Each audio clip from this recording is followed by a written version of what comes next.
Le quiero dar la bienvenida al señor Manuel Cuesta Morúa, un gusto tenerlo aquí, muy amable por acompañarnos. Es coordinador nacional del proyecto Nuevo País y es portavoz del Partido Arco Progresista.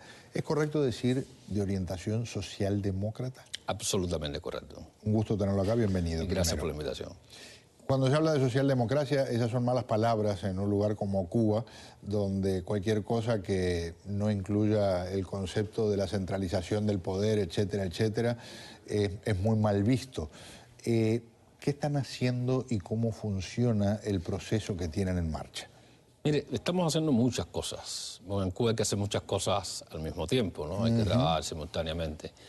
Al mismo tiempo que estamos tratando de organizar a la socialdemocracia en el país, estamos trabajando con otras fuerzas políticas, movimientos sociales, en este proyecto que se llama Nuevo País, justamente, ¿no? Porque definitivamente nos hemos dado cuenta de que hay que reinventar Cuba, hay que hacer un nuevo país. Y afortunadamente mucha gente se ha dado cuenta que Cuba necesita un cambio fundamental. Cuando digo mucha gente no me refiero en exclusivo a los disidentes o a la gente que viene trabajando dentro de la sociedad civil, me refiero a la ciudadanía. Los ciudadanos se dan cuenta de que hubo una gran estafa con el país, una gran estafa con el modelo, y están de alguna manera ya quitándose el velo y trabajando en esta dirección. Y Nuevo País es justamente esto, una manera de decirle a los ciudadanos, ustedes pueden definir y decidir el país en el que queremos vivir, nuestros padres, nuestros hijos, nuestros familiares. Me decía un activista opositor que él camina de un lado a otro de La Habana, por ejemplo, y conversa con quien se le ocurra. Él me decía, en un lenguaje muy pintoresco, que el guagüero, que un escritor, que el que está vendiendo algo en una esquina, y no encuentra a alguien que le pueda decir que se siente de acuerdo con lo que está pasando con el gobierno. Y al mismo tiempo se mantiene eso de mantener la distancia del activismo. En muchos casos el miedo es algo casi visible. ¿Comparte eso? Es correcto. Hay como una inercia social. La gente se quita la venda. La mayoría de la gente se ha quitado la venda, pero todavía queda la inercia social de un país que perdió su capacidad cívica y de unos ciudadanos que casi todos los que ahora vivimos en Cuba nacimos después de 1959, digamos, los más dinámicos y los más activos. Y no sabemos justamente lo que es la democracia y lo que es la ciudadanía activa. Si usted combina todo eso con el miedo a la represión, que justamente existe, el miedo a la presión social, pues está claro que el tránsito hacia un activismo es mucho más lento, es mucho más gradual. Pero en todo caso, ya hay una conciencia de que el país no aguanta más y que tenemos que cambiar. Por supuesto, lo más reciente es la llamada primavera árabe. Se junta gente, hace manifestaciones pacíficas y cuando uno dice quién les va a prestar atención, se suman y se suman y se suman personas allí y aguantan embates a veces muy fuertes, muy violentos, se pierden vidas. Pero está el ejemplo también de cómo se desmanteló la Unión Soviética, que por más que hubo directivas con la famosa perestroika y ahí empezó a aflojar lo que era un mecanismo tan rígido, llevó a manifestaciones y en lugares ultra represivos como por ejemplo Alemania comunista. ¿Vislumbra que se pueda ver una manifestación de 50.000 personas diciendo abajo el gobierno? Eso es bastante difícil en Cuba, ¿eh?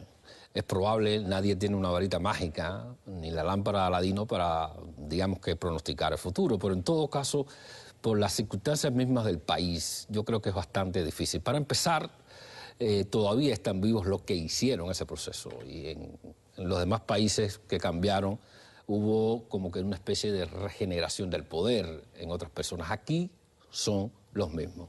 Y yo creo que eso es un factor que controla, que aguanta, que detiene.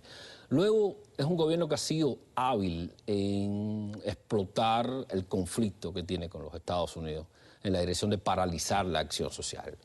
Y ese es otro factor y otro elemento que hay que tener en cuenta.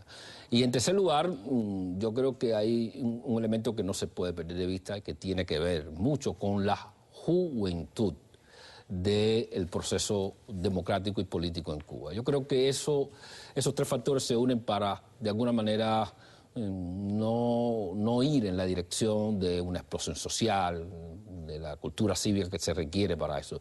Pero sí hay un descontento. Y yo creo que la lectura va justamente por cómo lograr que ese descontento desemboque positivamente en un cambio democrático en el país.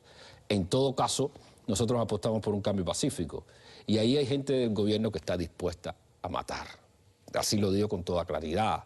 Muchos disidentes han relatado, y no hay exageración al decirlo, han relatado, mirando a los ojos justamente de la represión, cómo la policía está dispuesta a matar. Y entonces yo creo que eso es un factor también que incide, porque somos una sociedad violenta, que nació de la violencia, continuó a través de la violencia, se ha montado sobre la violencia y yo creo que la gente lo que quiere es vivir en paz y vivir pacíficamente. Más adelante vamos a profundizar en algunos temas, pero quiero ahora que me diga, aunque sea el titular de la respuesta a lo que le voy a plantear. Si no hay en el horizonte una primavera árabe o una revolución de terciopelo como la de aquella república de aquel momento de Checoslovaquia, ¿se debe hablar con la dictadura para buscar una salida? Mire, yo particularmente por años he sido una persona que ha apostado por el diálogo. Siempre creemos que el diálogo es la opción preferencial por el cambio en cualquier circunstancia. El asunto con el gobierno cubano es que es una dictadura cínica.